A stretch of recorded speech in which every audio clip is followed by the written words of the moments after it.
Ang bigat ng hangin sa Baryo San Roque, kahit padapit hapon na. Tila ba pinipigan ng mga tubo ang natitirang init ng araw at ang hanging humahampas sa mukha ni Kael ay may dalang amoy ng lupa at matamis na nabubulok na bagay. Isang amoy na pamilyar, ngunit may halong kakaiba. Sa gilid ng daan, sa tabi mismo ng halos walang katapusang tubuhan, may isang bagay na pumukaw sa kanyang pansin. Isang piraso ng luma at putikang sinelas. Sinelas ng isang magsasaka. Lumuhod si Kael. Ang goma nito ay pudpud na. Halos bumabakat na ang hugis ng mga daliri sa paa ng may-ari. Ngunit hindi iyon ang nakakuha ng kanyang atensyon. Ilang pulgada mula sa sinelas, sa isang tuyong dahon, may isang patak ng tuyong dugo. Maitim na ito at halos maging kulay kape. Ngunit alam ni Kael ang itsura ng dugo kapag nakita niya ito. Kasabay ng pagdampi ng kanyang daliri sa magaspang na dahon, bumalik ang lahat. Automatiko niyang hinawakan ang puluhan ng kanyang balaraw na pilak na nakasuksok sa kanyang tagiliran. Ang lamig ng metal ay gumapang sa kanyang palad. At kasabay nito ang isang alaalang hindi kailanman nagpatulog sa kanya ng mahimbing sa loob ng 10 taon. Ang amoy ng mas maraming dugo. Ang nakasusulasok na halimuyak ng lamang loob na nakakalat sa sahig na kawayan. Ang huling sigaw ng kanyang ina. Paghihiganti. Iyon ang nag-iisang salitang nagtulak sa kanya na iwan ang pagiging pulis. Iyon ang salitang bumubulong sa kanya tuwing gabi. At iyon ang salitang nagdala sa kanya pabalik sa impyernong ito. Tumayo siya at ipuggoy at ipinagpag ang alikabok sa kanyang pantalon. Itinuloy niya ang paglalakad patungo sa sentro ng baryo, kung saan ang ilaw mula sa isang karinderya ay tila isang munting bituin sa paparating na kadiliman. Karinderya ni Luna. Nabasa niya ang pangalan na nakapinta sa isang piraso ng kahoy. Napabuntong hininga siya bago pumasok. Ang amoy ng nilulutong kaldereta ang sumalubong sa kanya. Ilang mga magsasaka ang kumakain sa mga mesang gawa sa kawayan. At sa likod ng banlat, naroon siya, si Luna. Ang buhok niya'y nakapusod pa rin gaya ng dati. At ang mga mata niya'y tila mas malungkot kaysa sa huli niyang pagkikita. Nag-angat siya ng tingin. At sa isang saglit, natigilan ang mundo nilang dalawa. Ang ngiti na sinubukan niyang ibigay ay hindi umabot sa kanyang mga mata. "Kyle," bulong niya. Sapat lang para marinig niya. Anong ginagawa mo rito?" "Bumibisita lang," sagot ni Kyle umupo sa isang bakanting upuan. Ang bawat kilos niya ay kalkulado. "Narinig kong maganda raw dito sa San Roque." "Walang maganda rito," mabilis na sagot ni Luna. Ang kanyang mga kamay ay bahagyang nanginginig habang pinupunasan ang isang baso. Mapayapad pero walang espesyal. Pinagmasdan sila ng ilang mga customer. Nararamdaman ni Kael ang kanilang mga titig. Alam niyang sa isang maliit na baryo, ang pagdating ng isang dayo ay isang malaking balita. Hindi na sila muling nag-usap pagkatapos noon. Kumain lang si Kael ng tahimik. Pinakiramdaman ang bawat galaw sa loob ng karinderya. Nang matapos, nag-iwan siya ng bayad sa mesa at tumayo. "Mag-iingat ka, Luna," sabi niya bago umalis. Isang babala na nakatago sa isang paalam. Nang tuluyan ng bumagsak ang gabi, nagsimula ang tunay na trabaho ni Kael. Ang kanyang maliit na tinutuluyan ay nasa gilid lamang ng tubuhan. Mula sa kanyang bintana, ang mga tubo ay parang isang madilim na karagatan ng mga anino.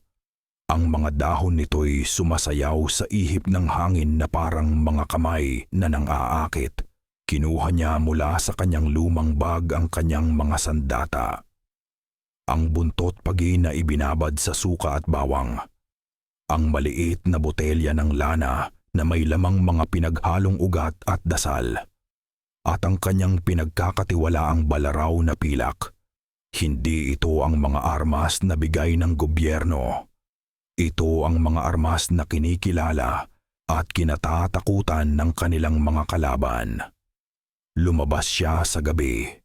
Ang tanging ilaw niya ay ang buwan. Ang bawat kaluskos ng mga dahon, ang bawat huni ng kuliglig, ay pinakikinggan niyang mabuti. Ang mga taon niya bilang pulis ay nagturo sa kanya ng disiplina. Ngunit ang paghihiganti ang nagturo sa kanya na maging isang mangangaso. Naglakad siya sa parehong daan kung saan niya nakita ang sinelas kanina. Mas malakas ngayon ang pakiramdam. Ang pakiramdam na pinagmamasdan. Naramdaman ni Kael ang panlalamig ng kanyang batok kasabay ng pagtindig ng kanyang mga balahibo. Huminto siya. Hindi siya lumingon. Sa halip, pumikit siya at pinakiramdaman ang hangin. May mahinang bulong. Hindi ito galing sa hangin. Ito ay boses, ngunit hindi maintindihan ang mga salita. Isang tunog na nagmumula sa lalamunan ng isang nilalang na hindi tao. Dahan-dahan niyang binuksan ang kanyang mga mata. At doon, sa pagitan ng dalawang malalaking puno ng tubo, mga 20 talampakan mula sa kanya. Nakita niya ito. Isang dambuhalang anino. Mas matangkad kaysa sa karaniwang tao. Mas malapad ang balikat. Walang makitang mukha. Walang makitang katawan. Tanging isang itim na silhueta laban sa kadiliman ng gabi. Ngunit mayroon itong mga mata. 2 nagbabagang pula na nakatitig ng diretso sa kanya. Isang titig na puno ng gutom at galit. Hindi kumurap si Kael. Hinigpitan niya ang hawak sa kanyang balaraw. Ilang segundo silang nagkatitigan, ang katahimikan ay binasag lang ng hangin. At sa isang iglap, nawala ito. Hindi ito tumakbo. Hindi ito lumipad. Naglaho lang ito na parang usok na hinigop ng kadiliman ng tubuhan. Isang malamig na ngiti ang sumilay sa labi ni Kael. Nandito na nga ako sa tamang lugar. Hindi nakatulog si Luna ng gabing iyon. Bawat ihip ng hangin sa labas, bawat kaluskos ng mga dahon ng tubo, ay nagpatindig sa kanyang mga balahibo. Bumalik na si Kael. Ang lalaking minahal niya, ang lalaking ama ng kanyang dinadala, ay bumalik bilang isang mangangaso. At nasa teritoryo siya ng mga pinangako niyang iiwasan. Kinabukasan, sinubukan niyang kumilos na parang normal ang lahat. Ang pagsasangag ng kanin, ang paghihiwa ng mga sangkap, ang pagpapakulo ng sabaw. Mga gawaing dati nagbibigay sa kanya ng kapayapaan, ngayon ay parang mga mabibigat na obligasyon na lamang. Ang bawat tunog ng kutsara't tinidor ng mga customer ay parang martilyo sa kanyang sentido. Habang naghahalo ng kaldereta, bigla siyang nakaramdam ng pagkahilo. Isang alon ng pagduduwal ang umakyat mula sa kanyang sikmura patungo sa kanyang lalamunan. Mabilis niyang ibinaba ang sandok at nagmamadaling pumasok sa likod ng kusina. Sa maliit niyang kwarto, sumuka siya sa isang maliit na palanggana. Nang hihina, napasandal siya sa dingding na sawali. Ang kanyang mga kamay ay automatikong automatikong napahawak sa kanyang tiyan. Isang lihim na hindi pa nakikita ng mundo, ngunit nararamdaman na ng kanyang buong pagkatao. Isang buhay na kumakatawan sa pag-ibig niya para kay Kael. At kasabay nito, isang panganib na maaaring ikamatay nilang lahat. Kapit lang anak, bulong niya sa sarili. Proprotektahan kita. Pagbalik niya sa karinderya, may bago siyang customer.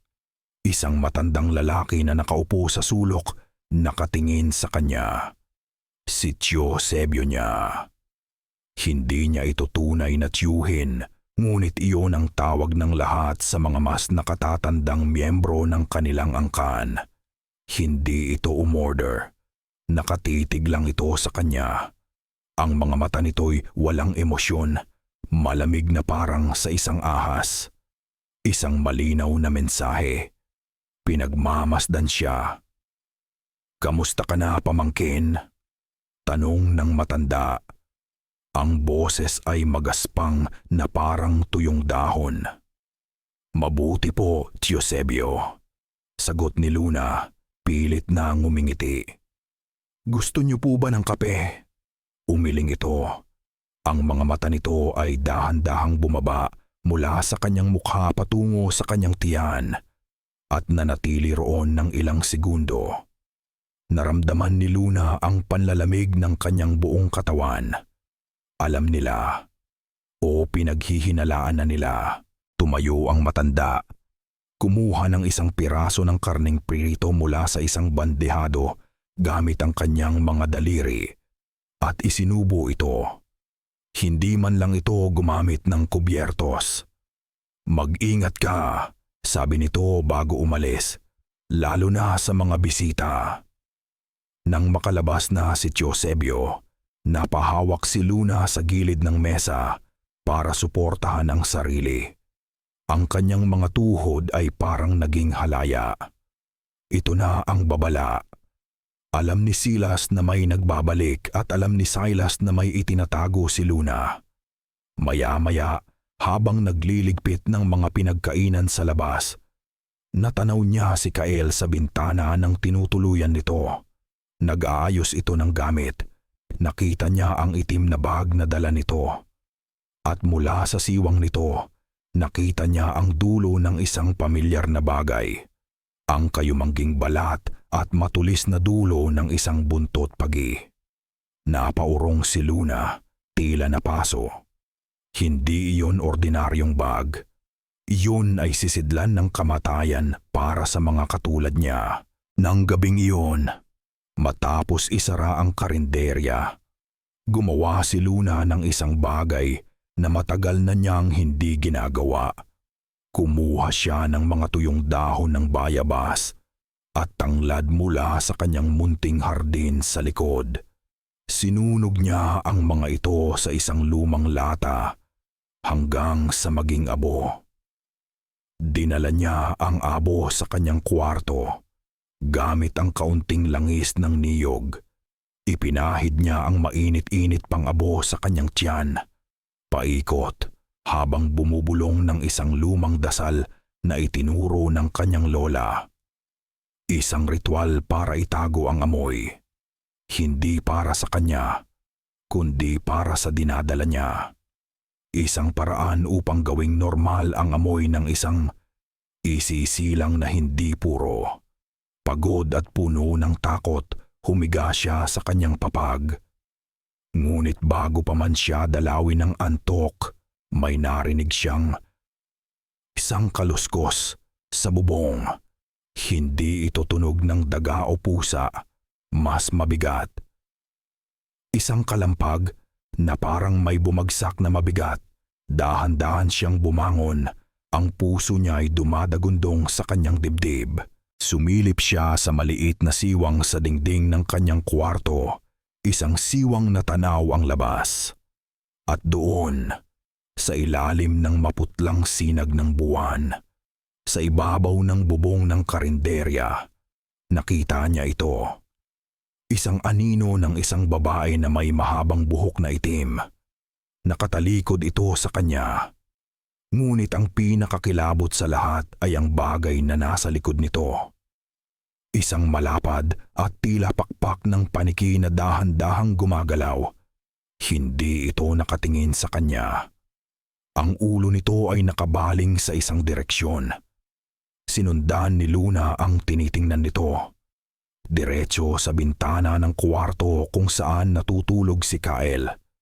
Kinabukasan, ang init ng araw ay tila hindi sapat para pawiin ang lamig na idinulot ng mga mata ng nilalang sa tubuhan. Alam ni Kyle na hindi na siya maaaring kumilos ng mag-isa.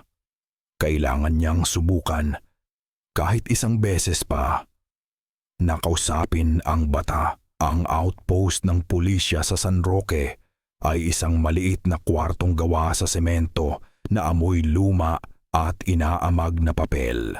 Si Kapitan Mateo ay nakaupo sa kanyang mesang puno ng mga folder. Ang kanyang noo ay kulubot sa pagbabasa ng mga ulat. Hindi man lang siya nagangat ng tingin nang pumasok si Kyle.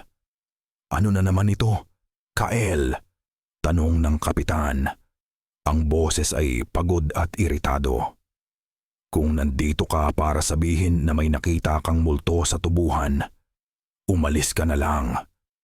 "Hindi ito multo, Kapitan," mariing sabi ni Kyle.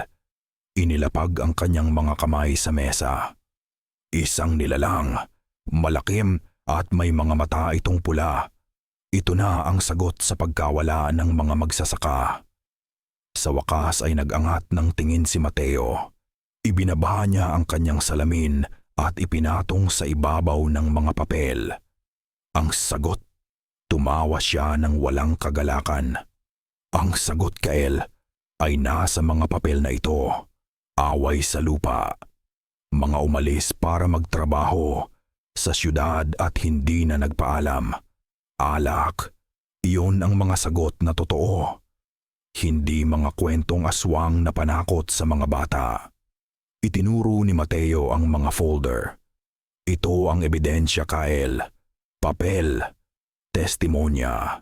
Hindi yung naramdaman mong may nakatingin sa'yo. Alam mo kung bakit ako umalis sa serbisyo, Kapitan," sabi ni Kyle. Ang boses niya ay bumaba at naging seryoso.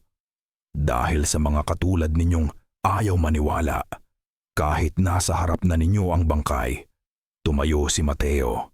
Ang kanyang mukha ay namula sa galit. "Umalis ka dahil hindi mo matanggap ang katotohanan. Mas madaling isisi sa halimaw ang isang krimen kaysa tanggapin na may mga taong mas masahol pa sa halimaw.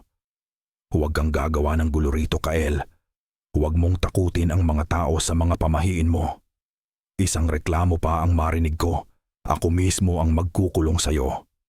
Lumabas si Kyle mula sa outpost, dala ang bigat ng pagkabigo at galit. Alam niyang walang mangyayari. Mag-isa na naman siya rito. Habang naglalakad siya pabalik sa kanyang tinutuluyan, napansin niya ang takot sa mga mata ng mga taga-baryo.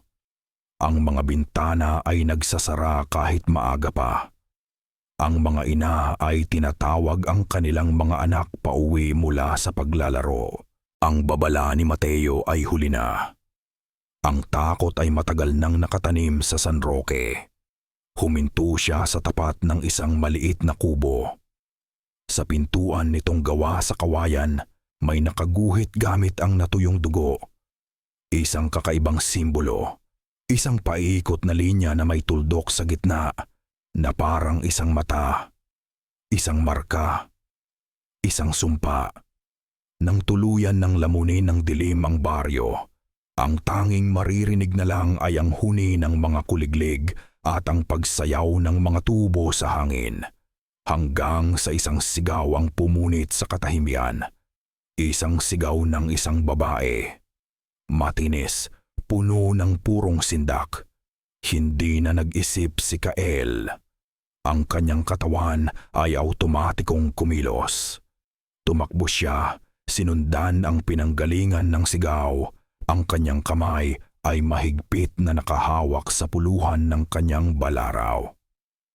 Sa likod ng isang kubo, nakita niya ang ilang mga taga-baryo na nagsisilabasan. May hawak na mga gasera. At doon, sa gitna nila, si Kapitan Mateo.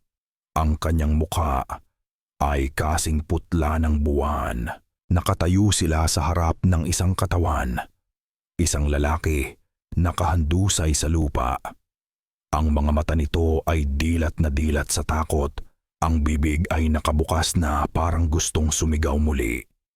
Ngunit ang pinakakilabot sa lahat ay ang kanyang leeg. May 2 butas dito at ang kanyang damit ay basang-basa ng dugo. Ngunit sa paligid niya sa lupa, walang gaanong dugo. Tila ba sinipsip ang lahat mula sa loob. "Diyos ko!" Narinig ni Kael na bulong ni Mateo. Ang boses ay nanginginig. Lumapit si Kael. Ang kanyang mga mata ay sinusuri ang bawat detalye. At doon niya nakita. Sa putik sa tabi mismo ng kamay ng biktima, may isang bakas. Hindi ito bakas ng sapatos o tsinelas.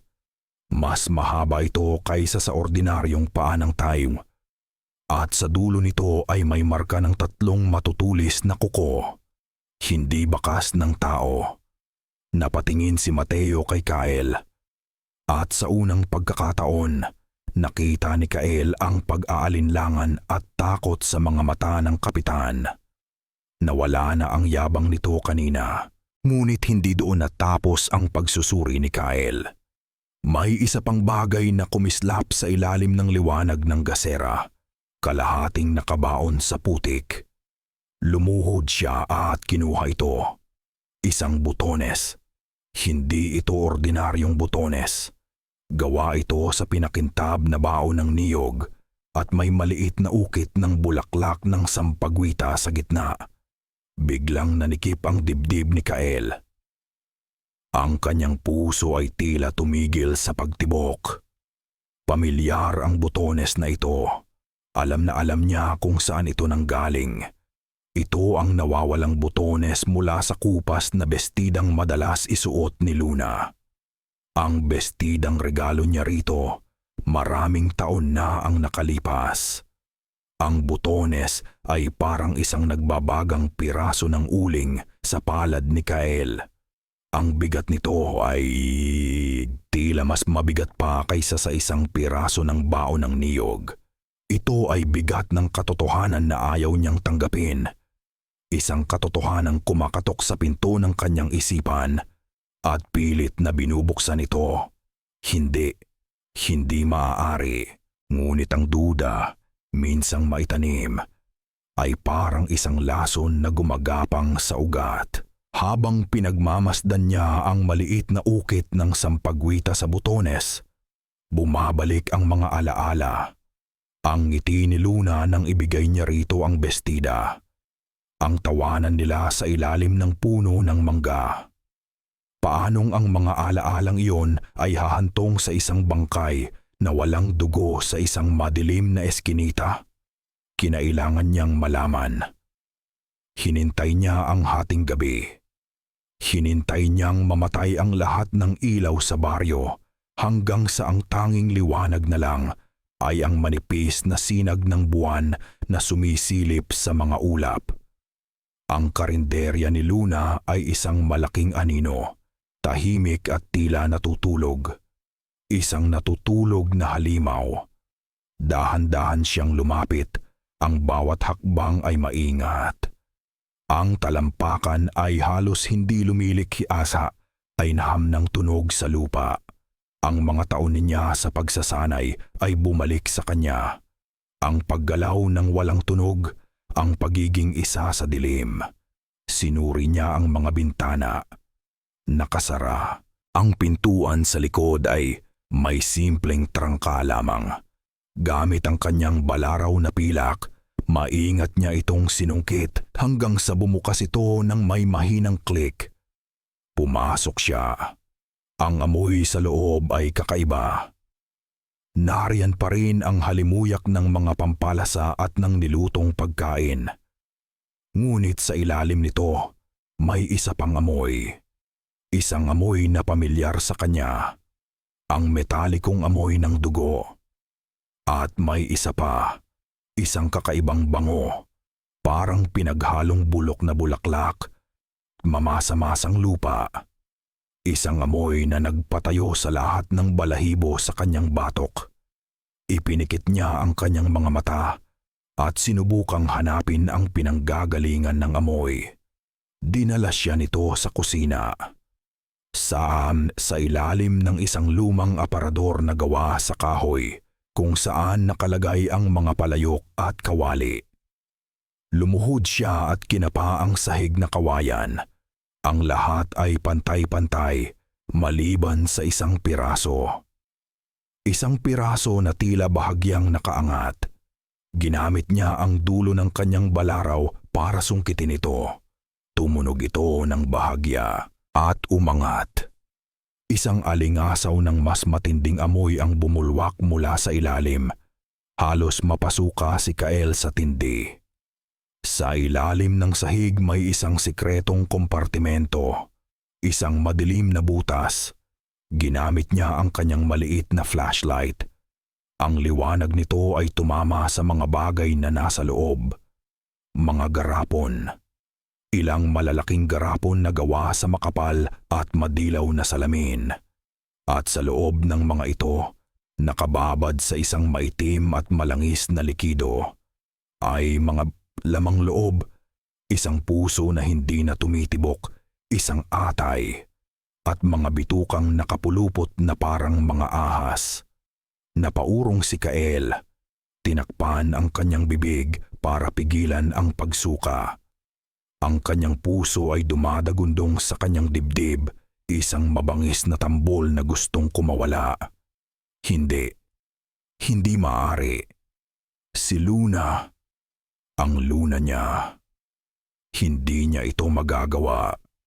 Ngunit ang ebidensya ay nasa harap niya. Malagkit at hindi maikakaila. Pinilit niyang libutin pa ng tingin ang loob ng kompartimento. Umaasang may makikitang magsasabing hindi si Luna ang may gawa nito. Ngunit ang sunod niyang nakita ang tuluyang pumatay sa anumang pag-asa na natitira sa kanya. Naroong nakatupi sa isang sulok ang isang pamilyar na damit. Ang asul na kamiseta at kupas na pantalon ng magsasakang unang nawala, na ang tsinelas ay natagpuan niya sa gilid ng tubuhan. At ang damit ay may mga mantsa ng maitim at tuyong dugo. Dito sila dinadala. Sa ilalim ng sahig ng kanyang karinderya. Ang masarap na kalderetang kinakain ng mga taga-baryo. Diyos ko, saan kaya nanggagaling ang sahog nito? Biglang nanlamig ang buong katawan ni Kael. Ang galit ay nagsimulang gumapang. Pumalit sa pagkabigla. Galit sa sarili dahil naging bulag siya. Galit kay Luna dahil sa panlilin lang nito. Isasara na sana niya ang sahig nang marinig niya ang isang tunog sa labas. Mga yabag. Papalapit. Paparating na si Luna. Mabilis pa sa kidlat. Ibinalik ni Kael ang takip na kawayan. Pinatay ang kanyang flashlight at nagtago sa pinakamadilim na sulok ng kusina. Sa likod ng ilang mga sako ng bigas. Ang kanyang paghinga ay halos pigil. Ang kanyang mga mata ay nakatutok sa pinto sa likod. Bumukas ang pinto. Pumasok si Luna. Ang kanyang silweta ay nababalot ng liwanag ng buwan. Isinara niya ang pinto at ang kusina ay muling binalot ng halos kumpletong kadiliman. Mula sa kanyang pinagtataguan, nakita ni Kael si Luna, mukhang pagod. Huminga ito ng malalim, tila may pasan na problema. Normal. Mukha siyang normal. Mukha siyang pagod na babaeng kaluluwi lang mula sa isang mahabang araw. Ngunit pagkatapos ay may nagbago. Huminto si Luna sa gitna ng kusina. Hindi siya gumagalaw. Tila may pinakikinggan o inaamoy. Sa dilim, nakita ni Kael ang bahagyang pagkinang ng kanyang mga mata. Isang mapulang kinang, saglit lamang, na parang baga na sinindihan sa gitna ng kadiliman. At pagkatapos, dahan-dahan, isang bagay na hindi kapanipaniwala ang lumabas sa kanyang bibig. Isang dila na mahaba at payat. Mas mahaba kaysa sa dila ng ordinaryong tao. Ito ay gumalaw na parang sarili nitong nilalang. Dahan-dahang dinilaan ang kanyang mga labi. Tila tinitikman ang hangin. Tinitikman ang amoy ng takot ni Kyle. Alam ni Luna na naroon siya.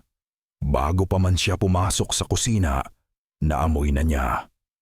Ang pamilyar na amoy ni Kyle, hinaluan ng pawis, galit, at isang bagay pa, takot.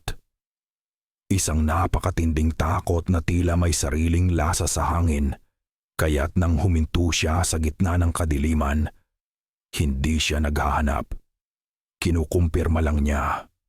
At nang ilabas niya ang kanyang dila, hindi para manakot, kundi isang likas na kilos na hindi niya mapigilan.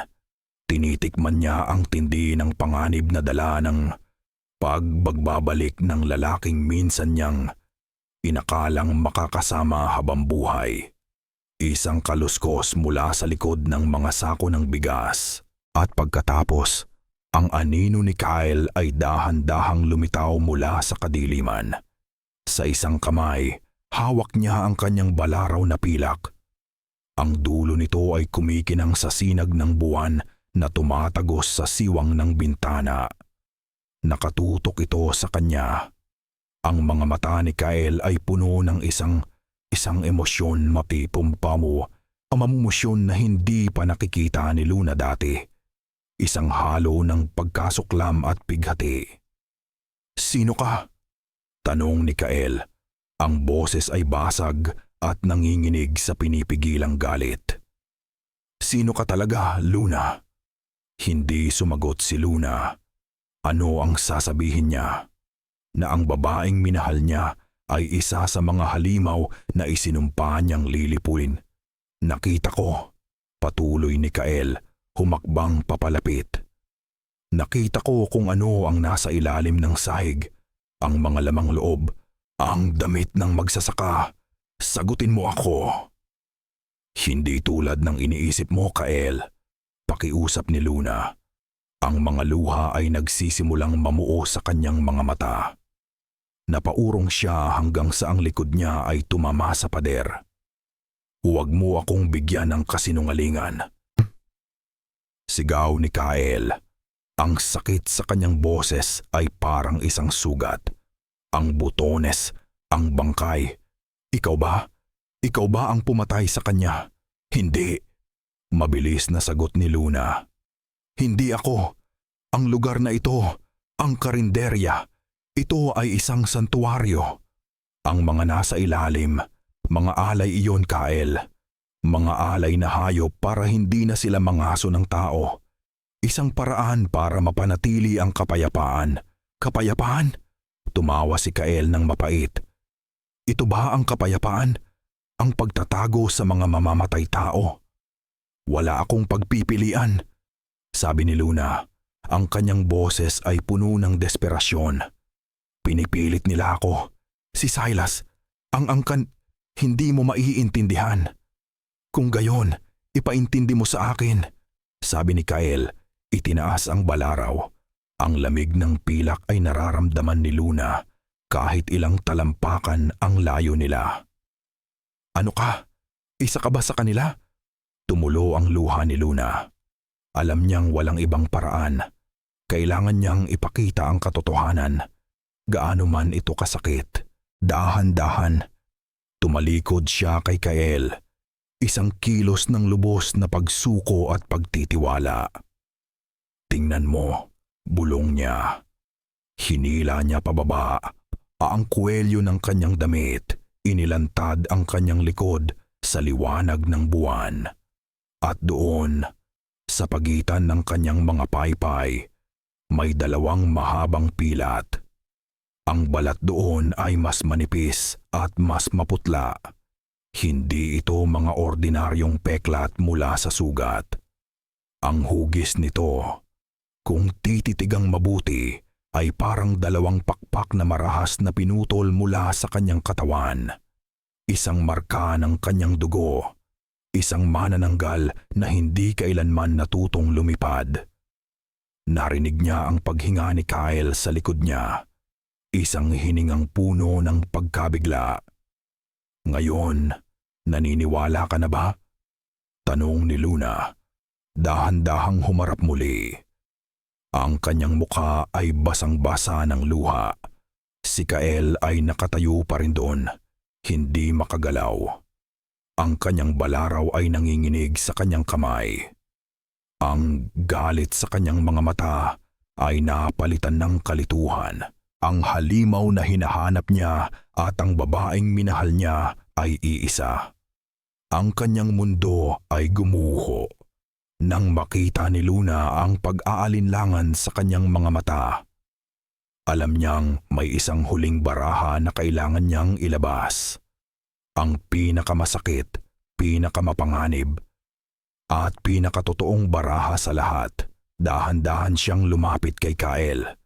Hindi ininda ang panganib ng nakatutok na balaraw. Huminto siya sa mismong harapan nito.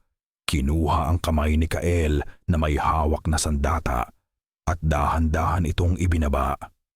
Pagkatapos, kinuha niya ang malaya nitong kamay, ang kamay na minsang humaplos sa kanyang mukha, at inilapat ito sa kanyang tiyan. Natigilan si Kyle. Naramdaman niya ang init ng balat ni Luna sa ilalim ng damit nito. At sa ilalim ng init na iyon, may naramdaman siyang isang mahinang-mahinang pagtibok. Isang buhay. Tumingin si Luna ng diretso sa kanyang mga mata. Ang kanyang sariling mga mata ay puno ng takot at pag-asa. "Nararamdaman mo ba?" bulong niya. Ang boses ay basag. "Dugo mo at dugo ko. Anak natin." Sa isang saglit, ang oras sa loob ng kusina ay huminto. Ang tanging naroroon ay silang dalawa, nakatayo sa gitna ng mga guho ng kanilang nakaraan, at ang isang sikretong buhay na nag-uugnay sa kanila magpakailanman. Plag. Ang pintuan ng karinderya ay bumukas ng may malakas na kalabog na sira mula sa pagkakasara. Pumasok si Silas. Ang kanyang mukha ay may isang malademonyong ngiti. Sa likod niya ay may dalawa pang anino. Ang kanilang mga mata ay pula sa dilim. Tumingin si Silas kay Kyle, pagkatapos ay kay Luna, at sa kamay ni Kyle na nakapatong sa tiyan nito. "Oras na para umuwi, pamangkin," sabi ni Silas. Ang boses ay malamig at puno ng pag-aari. "At para kunin kung ano ang pag-aari ng angkan." Ang utak ni Kyle ay isang nagbabagang kaguluhan. Isang tibok ng puso sa ilalim ng kanyang palad. Isang halimaw sa pintuan. "Anak, aswang." Ang mga salita ay nag-uumpugan sa loob ng kanyang bungo. Walang kahulugan, walang saysay. Ngunit may isang bagay na nanaig sa lahat.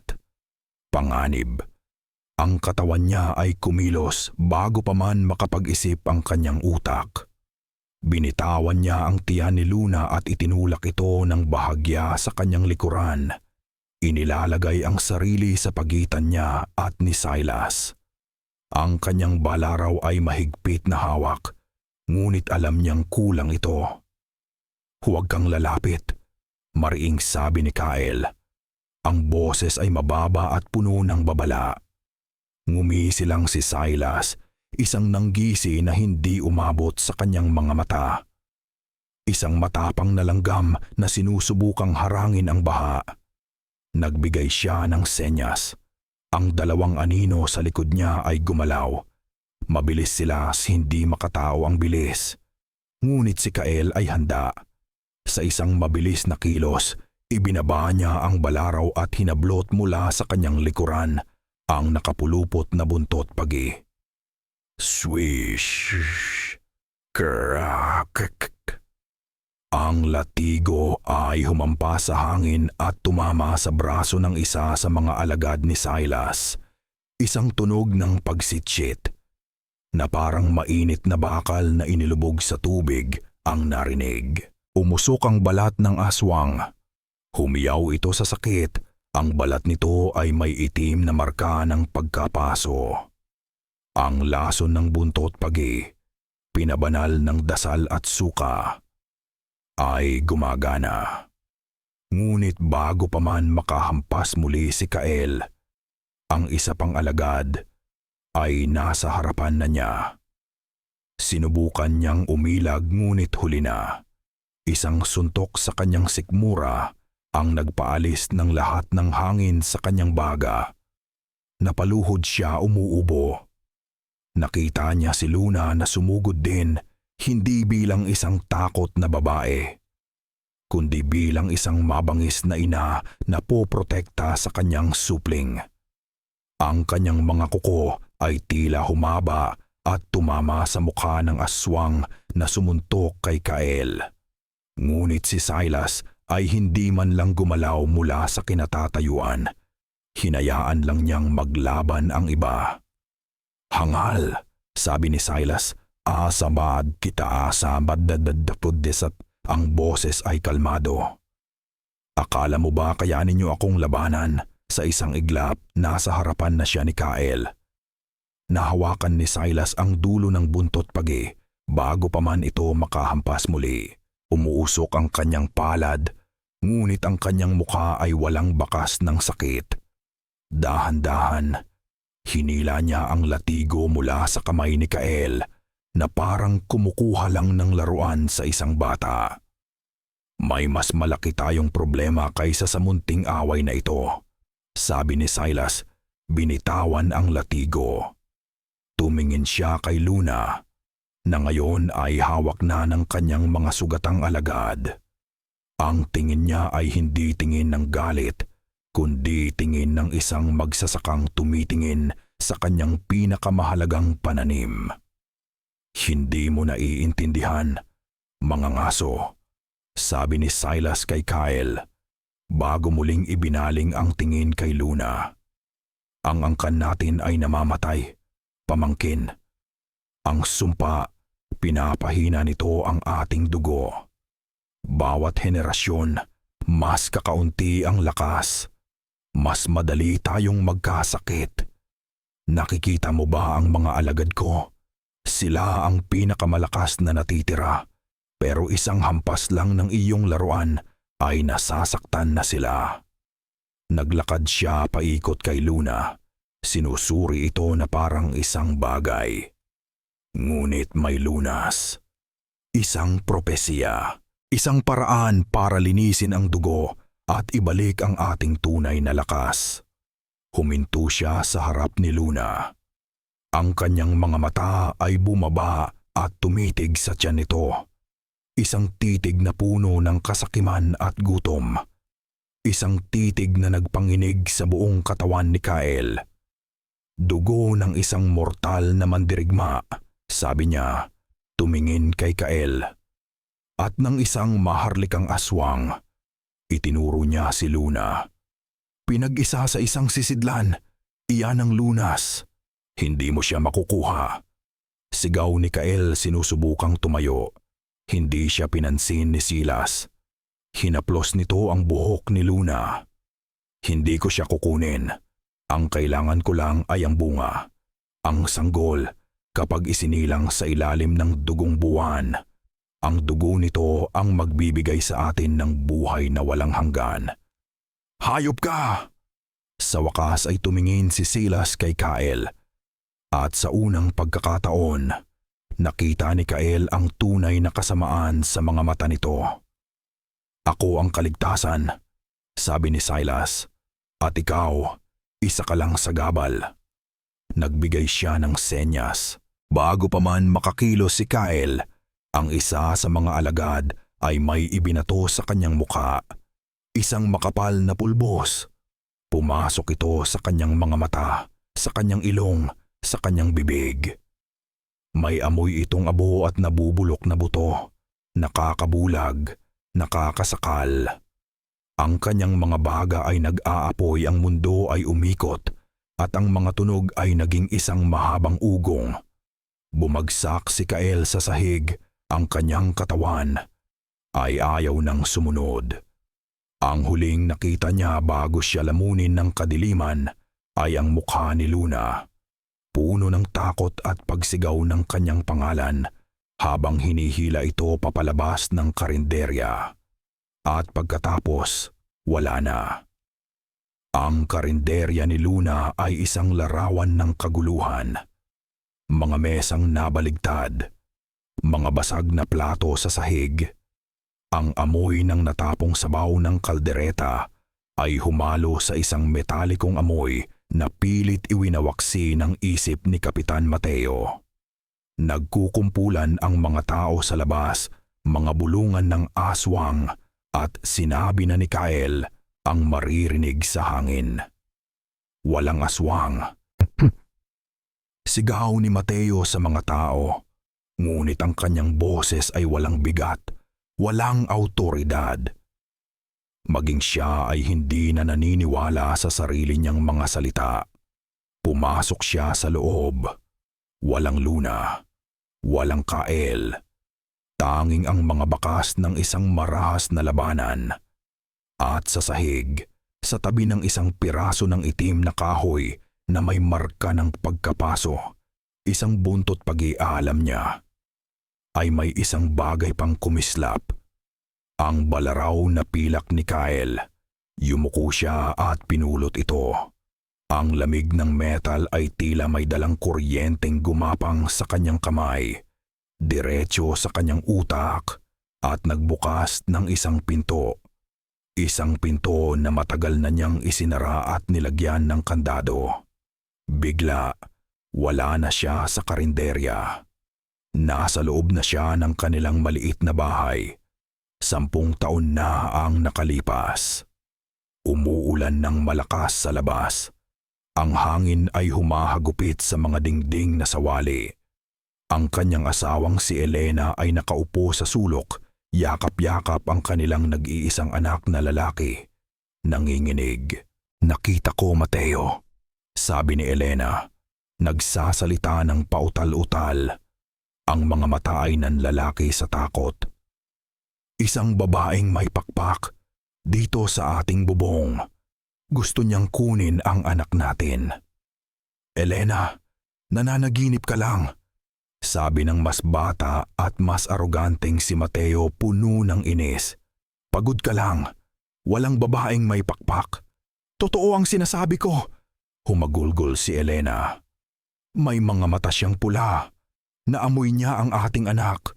Hindi siya pinaniwalaan ni Mateo. Inisip niyang nababaliw na ang kanyang asawa dahil sa hirap ng buhay sa baryo. Kinabukasan, dinala niya si Elena sa doktor sa siyudad. At sa mga sumunod na buwan, unti-unting nalunod si Elena sa sarili niyang kadiliman. Bumubulong tungkol sa mga anino at mga pakpak. Hanggang sa wala nang natirang liwanag sa kanyang mga mata. Bumalik si Mateo sa kasalukuyan. Hawak pa rin niya ang balaraw. Ang dibdib niya ay naninikip sa pagsisisi. Hindi siya naniwala, at sa hindi niya paniniwala, iniwan niya ang kanyang asawa na mag-isang harapin ang lagim. Umalis si Mateo sa karinderya. Hindi pinansin ang mga tanong ng mga tao. Naglakad siya pauwi. Ang bawat hakbang ay mabigat. Pagdating sa kanyang bahay, pumasok siya sa kanilang lumang silid tulugan. Sa ilalim ng kama, may isang malaking baul na kahoy. Ang baul ng mga gamit ni Elena na hindi na niya magawang itapon. Nanginginig ang kanyang mga kamay habang binubuksan ang baul. Ang amoy ng lumang damit at naphthalene ang sumalubong sa kanya. Sa ibabaw ng lahat ay ang mga bestida ni Elena. Ngunit sa ilalim nito, may iba pa. Isang lumang kwaderno. Ang talaarawan ni Elena. Binuklat niya ito. Ang sulat kamay ng kanyang asawa ay maganda sa simula. Ngunit sa mga huling pahina, ito ay naging magulo at puno ng takot. At may mga guhit. Mga guhit na parang iginuhit ng isang bata Ngunit ang paksa ay mula sa isang bangungot, isang nilalang na may katawan ng babae, mahabang buhok, at dambuhalang pakpak ng paniki. Paulit-ulit na nakasulat sa gilid ng pahina. Kukunin niya ang anak ko. Kukunin niya ang anak ko. Mas malalim pa ang hinukay ni Mateo sa baul o buhol. At sa pinakailalim, nakabalot sa isang lumang basahan, may isang matigas na bagay. Kinuha niya ito at inalis ang takip, isang lumang revolver. Ngunit hindi ito ordinaryong revolver. Kinuha niya ang mga bala mula sa silindro. Ang bawat bala ay gawa sa tingga, ngunit sa dulo ng bawat isa, may mga simbolong inukit niya mismo gamit ang isang maliit na kutsilyo. Mga krus at mga salitang Latin na nakuha niya mula sa isang matandang manggagamot. At pagkatapos, tinunaw niya ang mga singsing na pilak ni Elena at ipinahid sa bawat ukit. Ginawa niya ito noong mga unang linggo matapos ang insidente, sa isang gabi ng takot at pag-aalinlangan. Ngunit nang tuluyang nawala si Elena, ibinaon niya ang baril kasama ng kanyang paniniwala. Mas madaling isipin na nabaliw ang kanyang asawa kaysa tanggapin na may mga tunay na halimaw sa dilim. Ngayon, ang mga halimaw ay hindi na nagtatago. Isa-isang isinalang ni Mateo ang mga balang pilak sa revolver. Ang bawat click ng silindro ay isang panata, isang pangako. Tumayo siya at lumapit sa bintana. Mula roon tanaw niya ang malawak na karagatan ng tubuhan, kung saan nagkukubli ang kadiliman. Hinawakan niya ng mahigpit ang baril. Sa wakas, ang pagtanggi ay napalitan ng determinasyon. Hindi na mauulit, Elena. Bulong niya sa hangin. Pangako. Ang amoy ng nabubulok na kahoy at mamasamasang lupa ang gumising kay Luna. Nakahiga siya sa isang papag na matigas sa loob ng isang kwartong halos walang laman. Ang tanging liwanag ay nagmumula sa siwang ng mga bintanang tinakpan ng makakapal na tabla. Bumangon siya, dasapo ang masakit na ulo. Nasaan siya? Biglang bumalik ang lahat. Ang pagpasok ni Silas, ang laban, ang pulbos na ibinato kay Kyle, ang pagbagsak nito sa sahig. Kyle! Sumigaw siya, ngunit ang tanging sumagot ay ang alingaw-ngaw ng sarili niyang boses sa loob ng kwarto. Sinubukan niyang buksan ang pinto, ngunit nakakandado ito mula sa labas. Tumingin siya sa paligid. Ang mga dingding ay gawa sa matitigas na kahoy at sa bawat sulok may mga nakasabit na bungkos ng bawang at asin. Sa sahig, sa ilalim ng pintuan, may isang linya ng abo. Isang kulungan na espesyal na idinisenyo para sa isang katulad niya. Sinubukan niyang gamitin ang kanyang lakas, ngunit titita kanina hamang tasom, ngunit tila nang hihina siya. Ang mga anting-anting sa kwarto ay parang lason. Dahan-dahang sinisipsip ang kapangyarihan mula sa kanyang dugo. Ilang oras ang lumipas. Ang katahimikan ay nakakabingi. Paminsan-minsan ay binabasag ng mga tunog mula sa labas ng kwarto. Mahihinang ubo, mga ungol ng sakit, mga bulungan. Maya-maya, bumukas ang kandado at pumasok si Silas. May dala siyang isang mangkok ng mainit na sabaw at isang baso ng tubig. Inilapag niya ito sa sahig. Kailangan mong kumain, pamangkin, sabi niya. Ang boses ay kalmado na parang walang nangyari. Kailangan mong maging malusog. Para sa bata. Nasaan si Kyle? Anong ginawa ninyo sa kanya? Tanong ni Luna. Ang kanyang boses ay puno ng galit. Ang mga ngaso, ngumiti si Silas. Huwag kang mag-alala. Hindi siya mahalaga. Ang mahalaga ay ang nasa sinapupunan mo. Hayop ka! Hindi mo makukuha ang anak ko. Umupo si Silas sa isang maliit na bangko sa tapat niya. Luna, Luna, kailan mo ba maiintindihan? Hindi ito tungkol sa akin o sa'yo. Ito ay tungkol sa atin, sa ating lahi. Ikinumpas niya ang kanyang kamay sa paligid. Pakinggan mo. Ang mga naririnig mong iyan, iyan ang tunog ng ating angkan. Mahihina, may sakit. Ang sumpa ay parang cancer. Kinakain tayo mula sa loob. Ilang dekada pa at magiging mga alamat na lang tayo sa mga libro.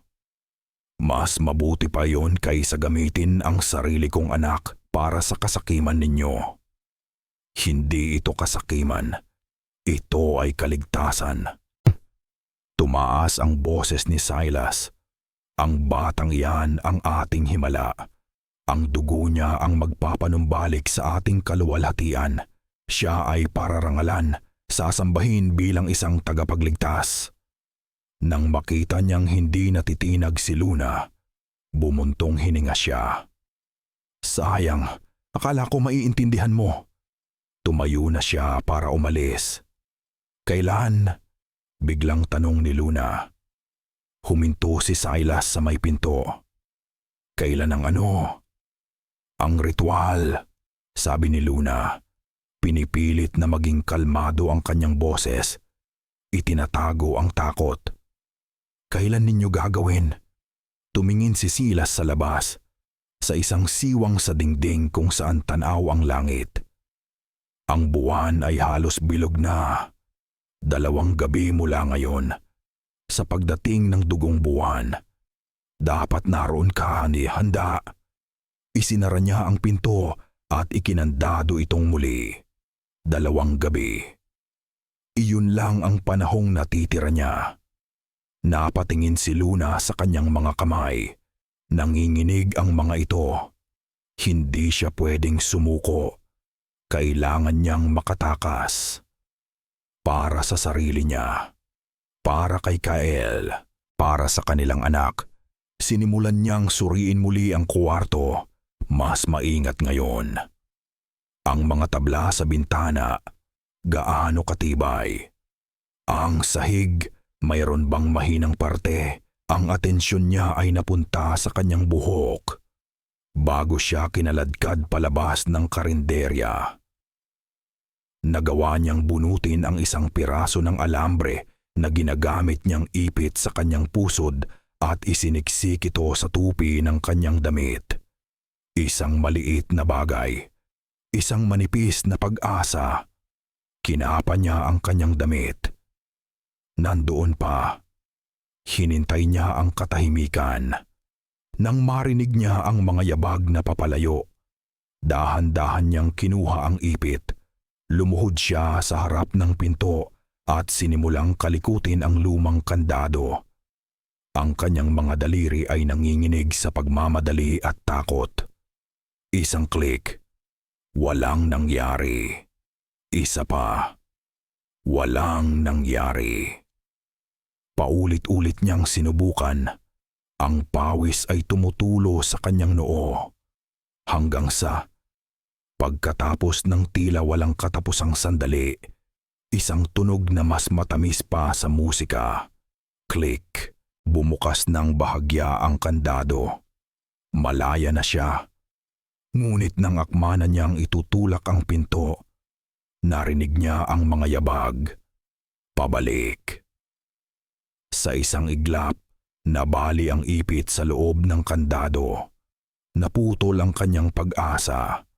Napahandusay si Luna sa sahig, tinititigan ang sirang kandado. Habang ang tunog ng mga yabag ay humihinto sa mismong tapat ng kanyang pinto. Isang matinding sakit ng ulo ang gumising kay Kyle. Tila may martilyong pumupukpok sa loob ng kanyang bungo. Ang hangin ay mabigat at puno ng amoy ng mga pinakuluang dahon, yerbabuena at sambong na amoy niya.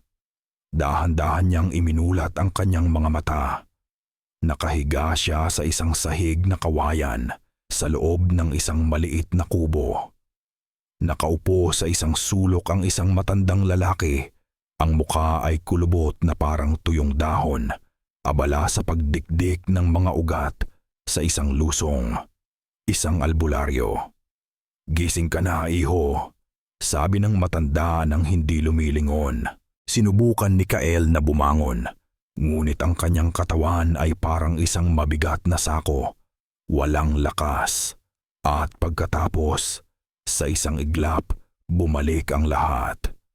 Ang malamig ng ngiti ni Silas, ang paghila kay Luna palabas ng pinto, ang mukha nitong puno ng takot.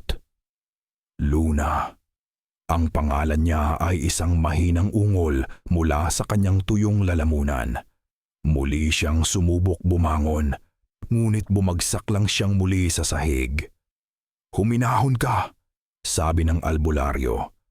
Lumapit sa kanya at inabutan siya ng isang mangkok na gawa sa bao ng niyog. "Pulbos ng sinunog na buto ang ipinalanghap sa iyo. Mabisa iyon para magpahina ng katawan at isipan. Inumin mo ito, makakatulong." Tinungga ni Kael ang mapait na likido. Habang ginagawa niya iyon, napansin niya ang kanyang bag na nasa isang sulok. Nakabukas. Wala na roon ang buntot pagi. Ang tanging natira ay ang kanyang balaraw na pilak. Kinuha nila siya," sabi ni Kael. Ang boses ay puno ng sakit at galit. "Alam ko," sagot ng matanda. "Nakita ko ang lahat mula sa malayo. Hindi ako maaaring lumapit. Masyado silang marami." Inabutan siya ng albularyo ng isang maliit na kwintas na gawa sa sinulid na itim. Sa gitna nito ay may isang maliit at maitim na bato, isang anting-anting. "Isuot mo ito. Hindi ka nito gagawing hindi tinatablan, pero magbibigay ito ng proteksyon laban sa kanilang itim na mahika. Ngunit pakinggan mo ako, iho," sabi ng matanda. Tinitigan siya ng diretso sa mata. "Hindi mo sila kaya ng mag-isa." Hindi na nakikinig si Kael. Ang mga salita ng matanda ay isa na lang ugong sa kanyang tainga. Ang tanging nakikita niya ay ang mukha ni Luna. Ang tanging naririnig niya ay ang tawa ni Silas. Ang tanging nararamdaman niya ay ang tibok ng isang buhay sa ilalim ng kanyang palad. Isang buhay na ngayon ay nasa panganib. Ang pag-asa ay nawala na. Ang takot ay nawala na. Ang natitira na lang ay isang nag-aapoy at walang hangganang galit. Isang galit na kasing itim ng gabi sa labas. Kinuha niya ang kanyang balaraw. Gamit ang isang bato mula sa kalan, sinimulan niyang hasain ito, paulit-ulit. Ang tunog ng metal sa bato ay isang galit na ritmo sa loob ng tahimik na kubo. "Anak," pakiusap ng matanda. Ang galit ay isang apoy na unang sinusunog ang may dala nito. "Maghintay ka, mag-isip ka." Hindi siya pinansin ni Kael. Itinali niya ang anting-anting sa kanyang leeg. Isinuksok niya ang balaraw sa kanyang tagiliran. At pagkatapos, tumayo siya. Ang sakit ng ulo ay nandoon pa rin, ngunit hindi na niya ito alintana. Ang panghihina na ninana ng katawan ay nandoon pa rin, ngunit tinulak ito ng kanyang puot. Tumakbo siya palabas ng kubo. "Silas!" Ang sigaw niya ay puno ng sakit at paghihiganti. Isang sigaw na pumunit sa katahimikan ng gabi. Tumakbo siya ng walang direksyon, patungo sa puso ng kadiliman, patungo sa gitna ng tubuhan. Hindi na siya isang mangangaso. Isa na siyang sugatang hayop, desperado at handang mamatay. basta't makapagdala siya ng kalaban kasama niya. "Lumabas ka, duwag!" Sigaw niya muli. Ang kanyang boses ay paos na. Huminto siya sa isang maliit na patag na lupa sa gitna ng tubuhan. Isang bilog na espasyo na tila isang entablado na napapaligiran ng matataas na tubo. Ang hangin ay biglang huminto. Ang mga kuliglig ay biglang tumahimik. At pagkatapos, mula sa mga anino ng tubuhan, isa-isang lumabas ang mga ito. Hindi si Silas, ang kanyang mga alagad. 5, 7, 10. Nakapalibot sa kanya. Ang kanilang mga mata ay nagbabaga sa dilim. Ang kanilang mga labi ay nakaangat na parang sa mga asong gubat na handa ng pumatay. Walang takot na naramdaman si Kael. Tanging galit, sumugod siya. Nakipaglaban siya ng buong tapang. Ang kanyang balaraw ay parang isang piraso ng liwanag ng buwan, sumasayaw sa dilim, tumatama sa laman, nag-iiwan ng mga sugat na umuusok. Napatumba niya ang isa. Nasugatan niya ang isa pa. Ngunit masyado silang marami.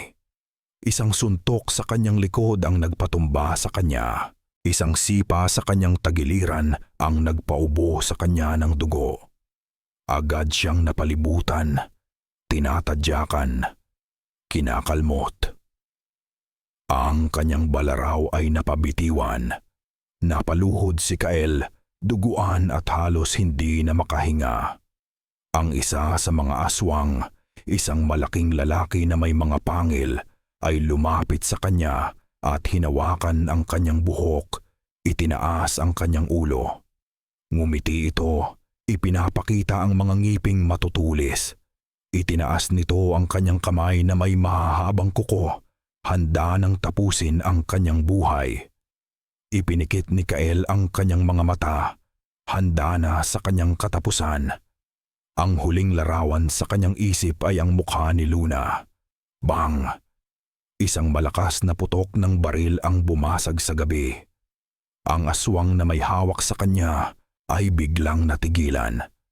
Isang butas ang lumitaw sa gitna ng dibdib nito, umuusok.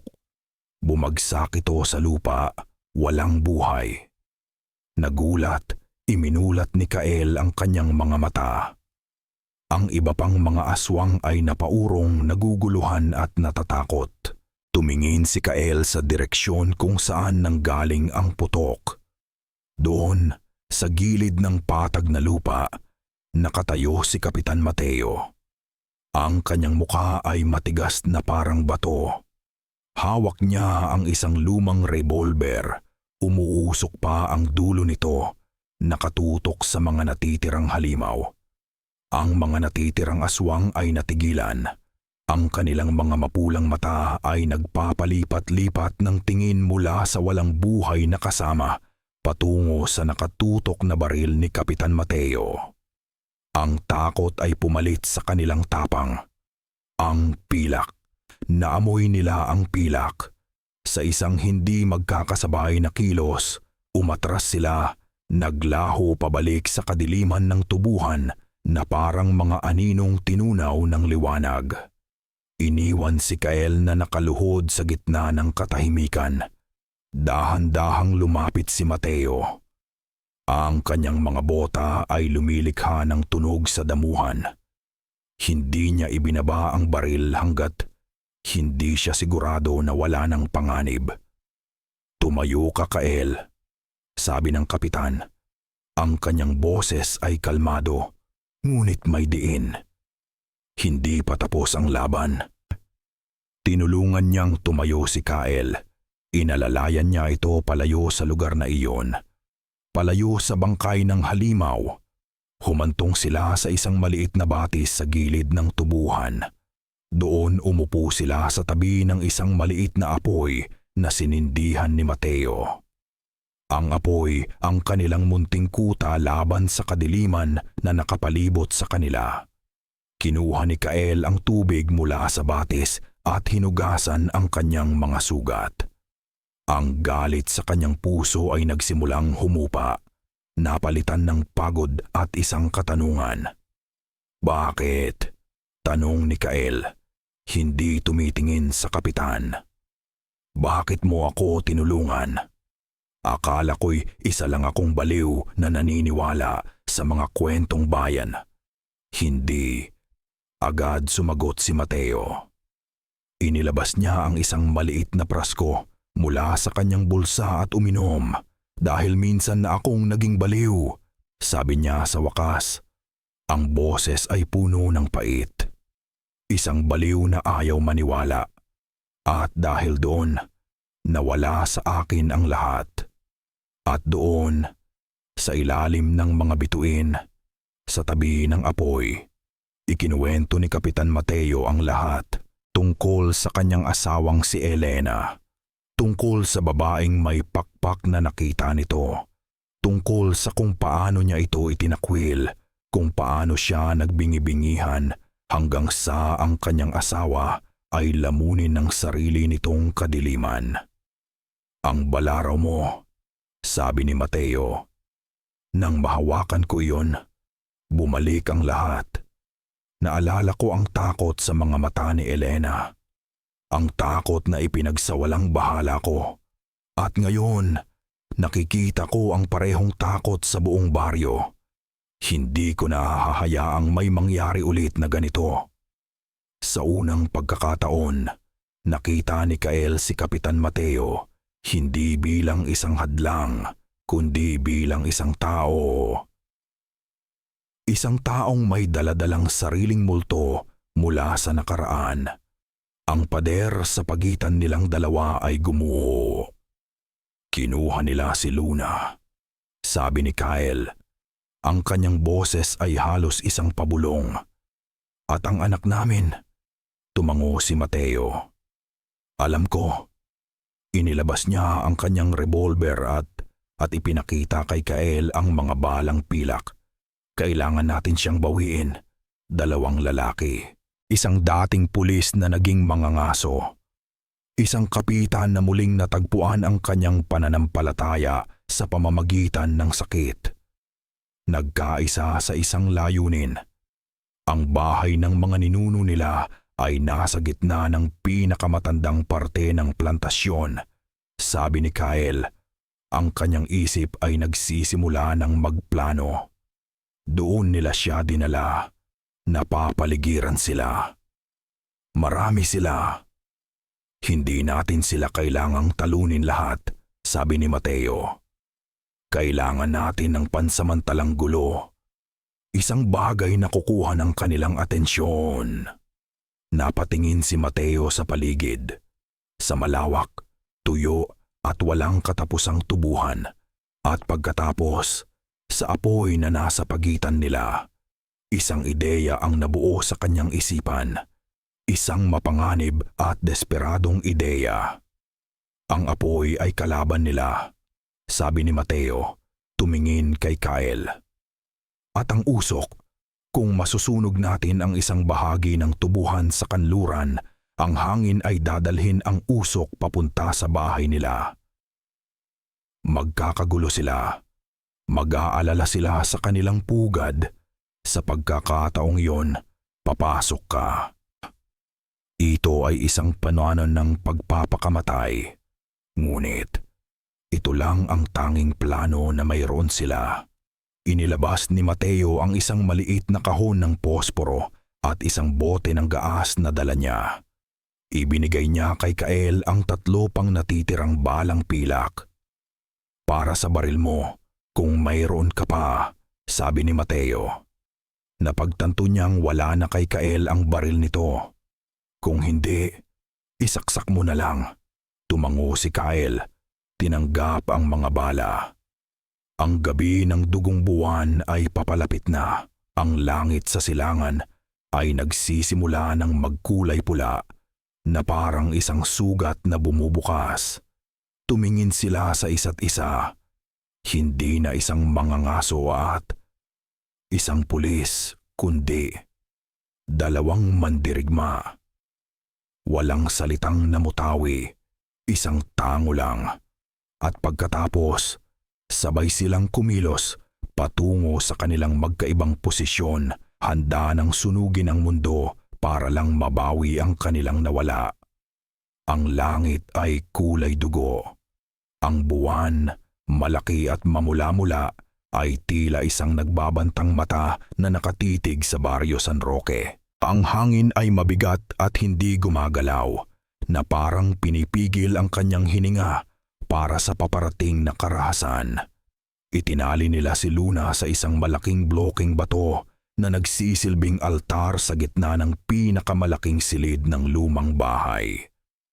Ang silid ay bilog at sa paligid nito ay nakatayo ang mga natitirang miyembro ng angkan ni Silas.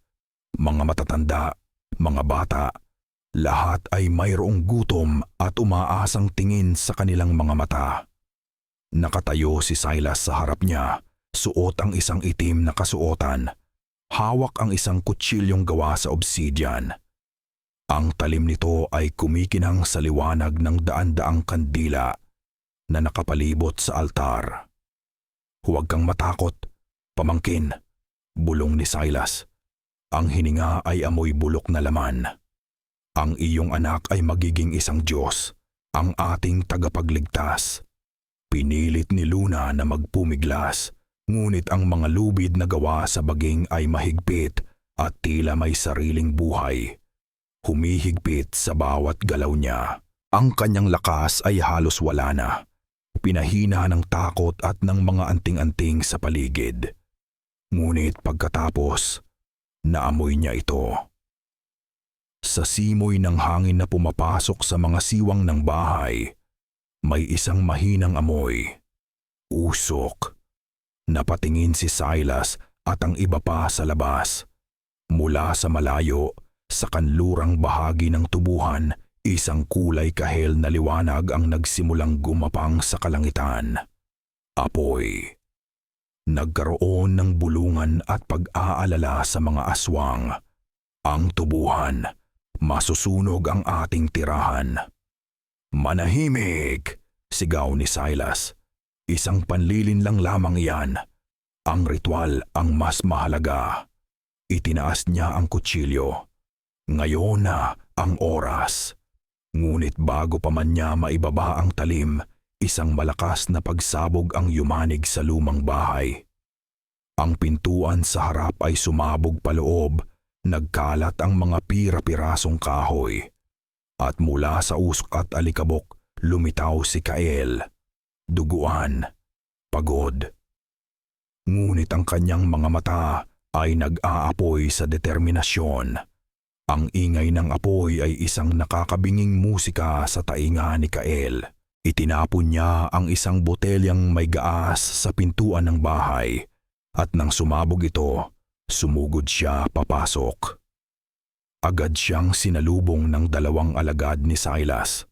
Umiwas siya sa kalmot ng isa at isinaksak ang kanyang balaraw sa dibdib nito.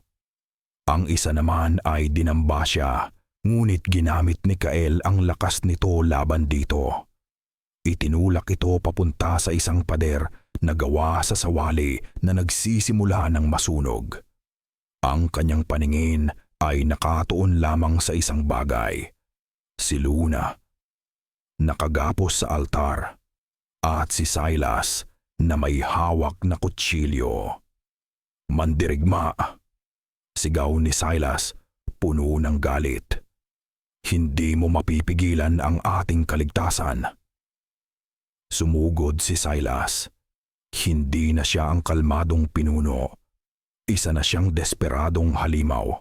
Ang kanyang mga kuko ay humaba. Ang kanyang mga mata ay naging ganap na pula. Mabilis siya, ngunit si Kael ay puno ng adrenaline.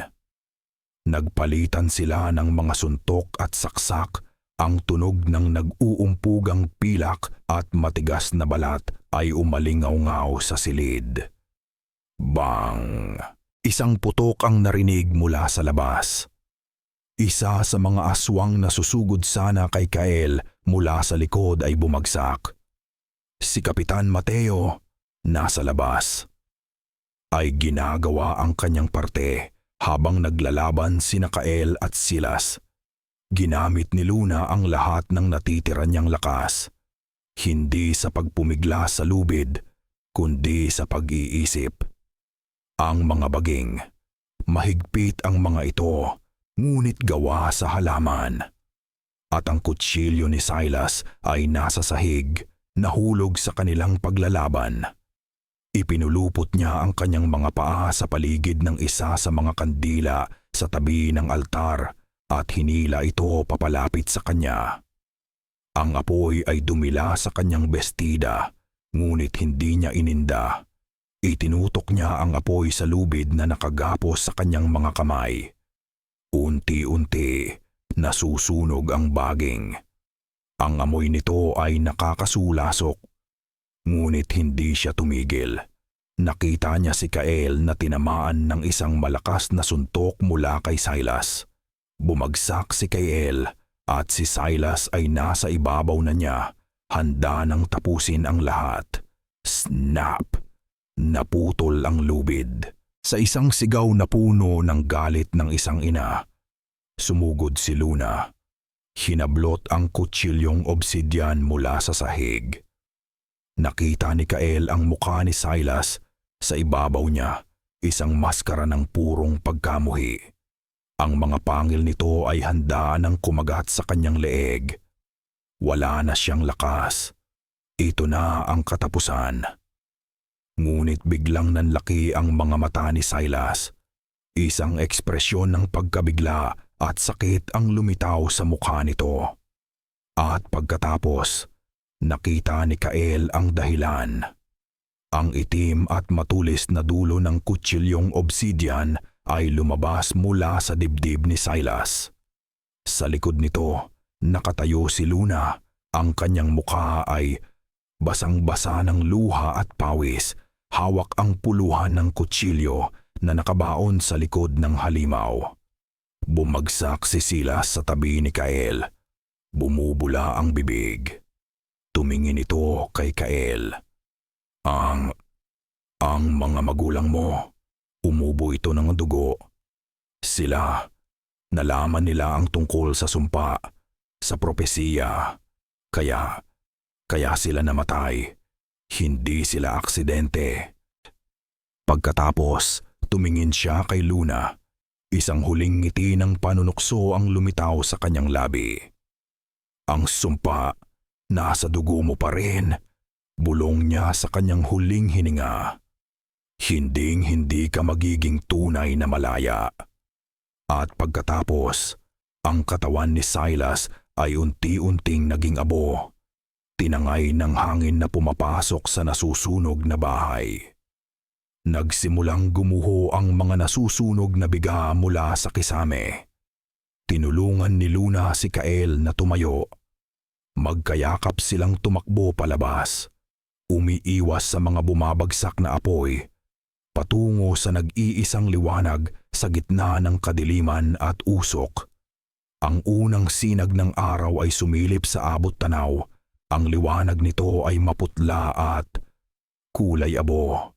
Ibinunyag nito ang isang tanawin ng pagkawasak. Ang malaking bahagi ng tubuhan ay isa ng itim na disyerto ng abo. Sa gitna nito, ang mga nagbabagang labi ng lumang bahay ay umuusok pa rin. Isang paalala ng bangungot na naganap. Nakatayo silang tatlo sa gilid ng nasunog na lupain. Si Kael, si Luna at si Kapitan Mateo. Ang katahimikan ay mabigat. Tanging ang paminsan-minsang paglagitik ng mga natitirang apoy ang maririnig. Si Luna ay nakasandal kay Kael. Ang pagod ay bakas sa kanyang mukha, ngunit ang kanyang mga mata ay hindi na puno ng takot. Si Mateo naman ay nakatingin sa gumuhong bahay. Ang kanyang revolver ay nakasukbit na muli sa kanyang tagiliran. Tapos na, bulong ni Mateo. Hindi para sa kanino man, kundi para sa sarili. Isang panalangin ng pasasalamat at isang pagpapaalam sa sa multo ng kanyang nakaraan. Tumingin siya kay Kael at Luna. May bagong respeto sa kanyang mga mata. Ang baryo ay may utang na loob sa inyo. Ngunit, hindi na siguro magiging pareho ang lahat. Alam ni Kael ang ibig niyang sabihin. Ang katotohanan tungkol sa aswang ay hindi na maikukubli. Ngunit ang takot ay mananatili at ang pagdududa ay laging magiging anino na kasama ni Luna. Ang Barrio San Roque ay hindi na maaaring maging kanilang tahanan. Ako na ang bahala rito, sabi ni Mateo. Tutulungan ko silang magsimulang muli. Iyon ang aking responsibilidad. Naglahad siya ng kamay kay Kael. Tinanggap ito ni Kael at nagkamayan sila. Hindi na bilang magkaaway, hindi na bilang pulis at sibilyan, kundi bilang dalawang lalaking nakipaglaban sa iisang demonyo. Umalis si Mateo, naglakad pabalik sa baryo. Ang kanyang balikat ay tila mas gumaan. Naiwan si Kael at Luna. Umalis na tayo, sabi ni Kael. Saan tayo pupunta? Tanong ni Luna. Ang kanyang boses ay mahina. Hindi ko alam, sagot ni Kael. At sa unang pagkakataon, may isang maliit na ngiti sa kanyang mga labi.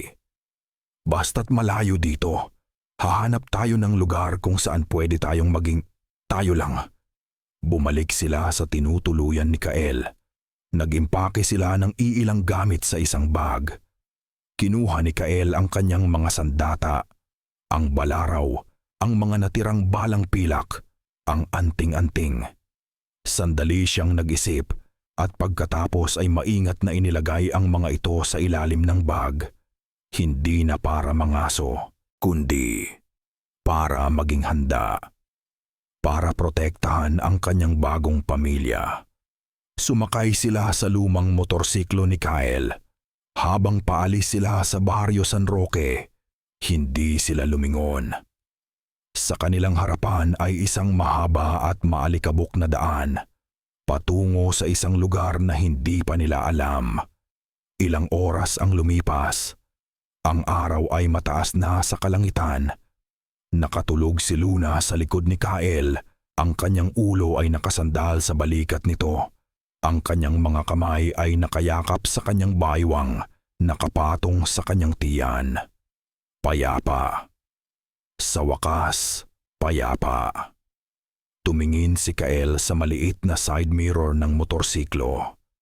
Nakita niya ang daan sa kanilang likuran at ang mukha ni Luna na mahimbing na natutulog. Ngunit ang mga huling salita ni Silas ay umaling-aungaw sa kanyang isipan. Ang sumpa, nasa dugo mo pa rin. Habang nakatitig siya sa salamin, sa sarili niyang mga mata, may napansin siyang kakaiba. Sa isang iglap, sa isang pitik lang ng puso, nakita niyang kumislap ang kanyang mga mata. Isang saglit na kislap ng kulay pula, kasing pula ng dugong buwan. Mabilis siyang kumurap. Tumingin siyang muli. Wala na. Ang kanyang mga mata ay bumalik na sa normal. Isang ilusyon lang ba dahil sa pagod? O isang paalala na ang sumpa, ang kadiliman, ay hindi basta-basta namamatay? Na marahil sa pagyakap niya sa babaeng kalahating halimaw, ay may isang bahagi ng halimaw na yumakap din pabalik sa kanya? Hindi niya alam. Ang alam lang niya, habang pinapatakbo niya ang motorsiklo palayo, ay tapos na ang kanyang paghihiganti. Ngunit ang kanyang laban ay ngayon pa lang nagsisimula. At dito nagtatapos ang kwento ni Kael at Luna. Isang paglalakbay na sinimulan ng paghihiganti at tinapos ng isang pag-asang hindi inaasahan. Maraming salamat sa inyong walang sawang pakikinig at pagsama sa akin sa madilim at masukal na mga landas ng Barrio San Roque. Ang bawat salita na inyong narinig ay mula sa pusong nabighani sa mga kwento ng ating lahi. Mga kwentong bumubulong tuwing takip silim. Mga kwentong nagpapaalala sa atin na ang mundo ay mas malawak at mas mahiwaga kaysa sa ating nakikita. Habang isinusulat ko ang bawat kabanata, ramdam ko ang takot, ang pighati, at ang munting tibok ng pag-ibig na pilit sumisibol sa gitna ng kadiliman. Naging kasama ko kayo sa bawat patak ng pawis at luha. Sana, sa pagtatapos ng lahat, ang maiwan sa inyo ay hindi lang ang kilabot ng aswang o ang bagsik ng isang sumpa. Sana ay maalala ninyo na ang tunay na halimaw ay madalas nagkukubli sa anyo ng puot, paghuhusga, at kawalan ng pagpapatawad. At ang tunay na anting-anting, ang pinakamabisang pananggalang, ay ang pag-ibig na kayang tumanggap, ang tapang na kayang magpatawad, at ang pag-asang kayang maghilom kahit ng pinakamalalim na sugat. Ang kwento ni Kael at Luna ay nagwakas na, ngunit ang inyong mga kwento ay patuloy na isinusulat. Ano ang tumatak sa inyong isipan? Ano ang naramdaman ninyo? Inaasahan kong marinig ang inyong mga saloobin. Hanggang sa muli nating pagkikita sa susunod na kwento ng kababalaghan. Mula sa akin, isang taos pusong pasasalamat.